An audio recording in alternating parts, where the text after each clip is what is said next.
Amazing Race. And whether I'm in the wilderness or on the Amazing Race, I will say as long as I'm not too far from a chicken salad chick, I'll be just fine. Lana, yes, you know it.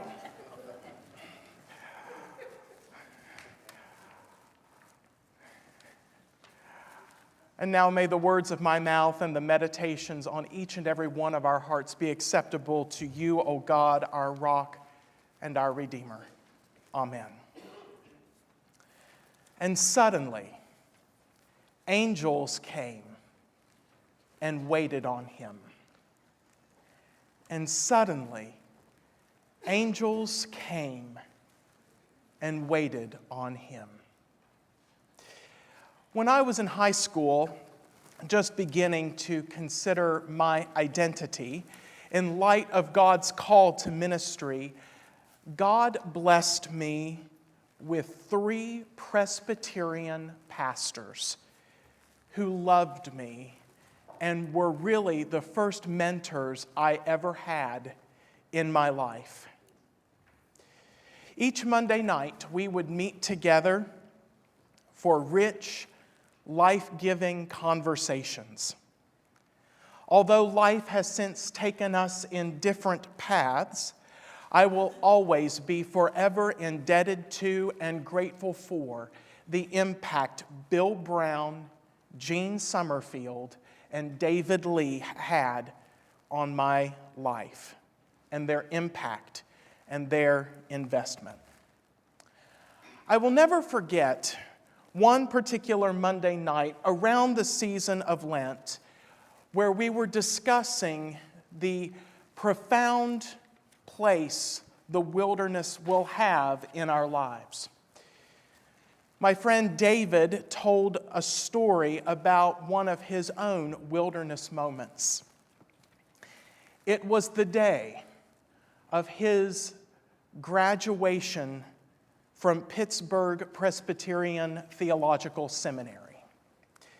Each year, Pittsburgh Seminary's commencement was held at East Liberty Presbyterian Church down the road, a colossal structure built and endowed by the Mellon family of steel manufacturing fame.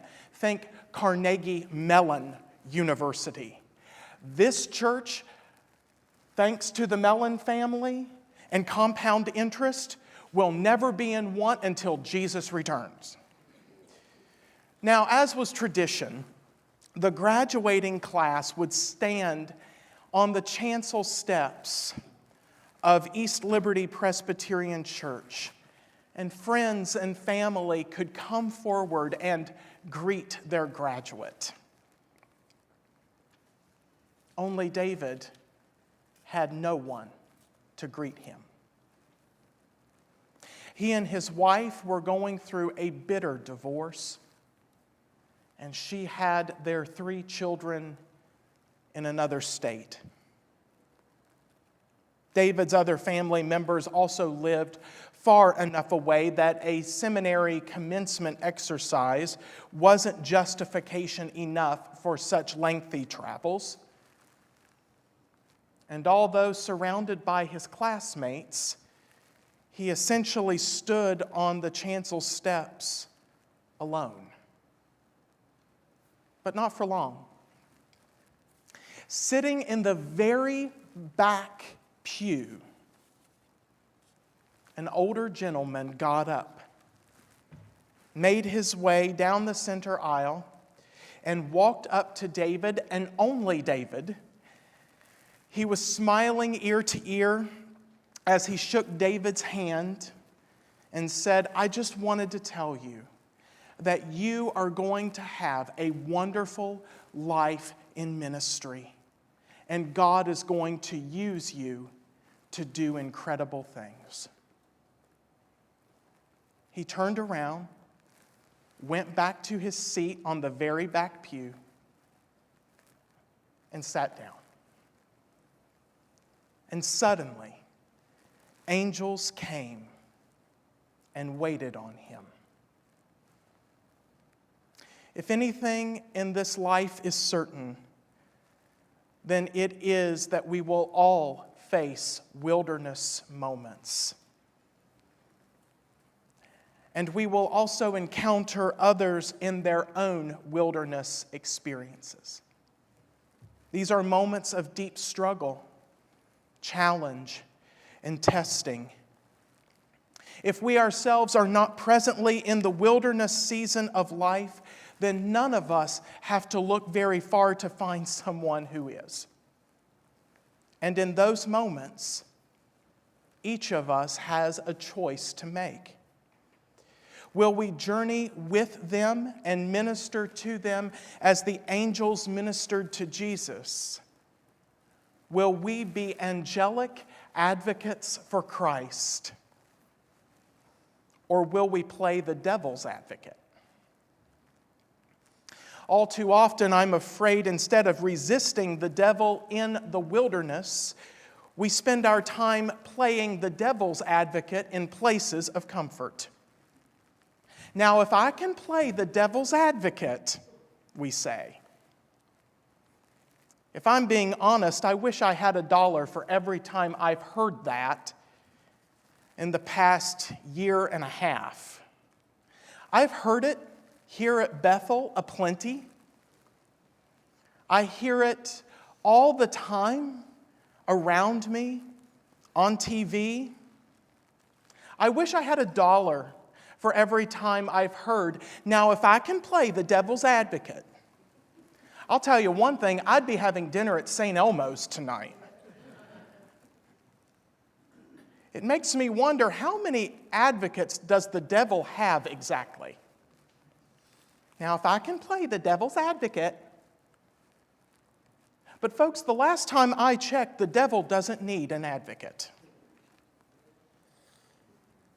If you want to be an advocate so badly, then why don't you be an advocate for Christ? Why don't you be an advocate for your church? Why don't you be an advocate for our ministry? Why don't you be an advocate for the children in our community who go to bed hungry every night? Why don't you be an advocate for the immigrants in our community who are terrified to go anywhere and do anything out of fear over what might befall them? Why don't you be an advocate for the mommies and the daddies who have to bury their babies because they got shot up in our streets? If you want to be an advocate, then why don't we be advocates for Christ? Why don't we be advocates for something that makes the demons tremble and the devil flee? You know, in the Bible, angels are nothing more than messengers of God. In our ministry and in our hospitality, the writer of Hebrews tells us that we entertain angels unawares. How often do we wait for angels to show up when God has called us to be God's messengers, angelic advocates for Christ? Look around. Our world desperately needs them. The world doesn't need more devil's advocates. You know, last week in worship, I mentioned in passing that we are a politically diverse church. Personally, I think we need to celebrate that as another aspect of our diversity rather than see it as an obstacle, especially when terms like deeply divided and polarized have now become household terms. Each of us can certainly have our political opinions, our beliefs, and our values around the issues facing our society. I certainly have mine. Yet, as your pastor, it is my sacred duty to tell you from this pulpit that no political opinion, belief, or value negates, impacts, or alters God's irrevocable call to love and serve our neighbors. All of them. Whether Republican or Democrat, liberal or conservative, or anywhere else on the political spectrum. The baptismal, covenantal, gospel command comes to each of us just the same, to see Christ in every person and to respect the dignity of every human being. There is nothing that can happen in American politics that can ever change that. We don't get to pick and choose our neighbors. We don't get to be selective in whom we serve and how we serve when our neighbors find themselves in their wildernesses of life, just as they don't get to choose us when we are in our wildernesses. When I was living in Evansville and faced wilderness moments in my own life, I often sought spiritual refuge at St. Meinrad Archabbey, a Benedictine monastery in rural, and I mean rural, Spencer County in southern Indiana. If you have never been to St. Meinrad Archabbey, then you really should go at least once. When you arrive at St. Meinrad, you enter the hospitality center. And in the narthex, the first thing that you see is a sign emblazoned with the words from the Rule of Saint Benedict. All guests who present themselves are to be welcomed as Christ, who said, "I was a stranger, and you welcomed me." Proper honor must be shown to all, especially to those who share our faith and to pilgrims. Reflecting upon this rule, Sister Joan Chittister, a Benedictine nun and best-selling author, writes, "The welcome door, the welcome at the door, is not only loving. A telephone operator at a jail can do that. The welcome at the door is total. Both the community and the abbot receive the guest. The messenger to the stranger is clear.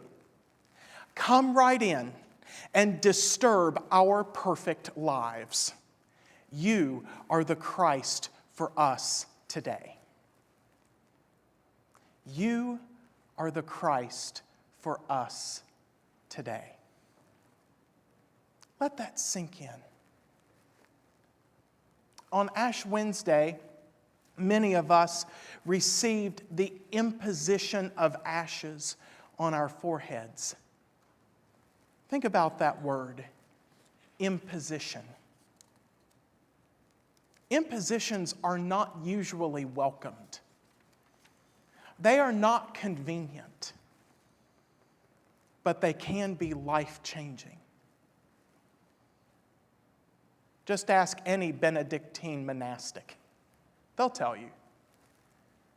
The ashes may have been imposed on our foreheads, but more importantly, I wonder, how is Christ himself imposing upon and disturbing our perfect or not so perfect lives? Because in the long run, giving up chocolate for 40 days is easy. Loving your neighbor is hard. Playing the devil's advocate is easy. Resisting the devil and being angelic advocates for Christ is hard. Being the presence of Christ to another is easy. Seeing the presence of Christ in another is hard. Welcoming someone in love is easy. Welcoming someone as Christ is hard. Will we do the hard thing? Who will be the Christ for you today? Who will be the Christ for you this Lent? And suddenly, angels came and waited on him. And suddenly, angels came and waited on him. My friend David said that gentleman who greeted him might as well have been an angel sent from God directly to him. He may as well have been Christ himself, because that man's presence and his words were exactly what my friend David needed to hear on his seminary graduation day. The man was not an angel, but he was pretty close. As it turns out, that gentleman was actually another Presbyterian minister. His name was the Reverend Fred Rogers. Now, if that name sounds somewhat familiar to you, then you and I probably know him a bit better simply as Mr. Rogers. Folks, from Mr. Rogers' neighborhood to our own neighborhood, where and with whom and upon whom and in whom will you see Christ this Lent?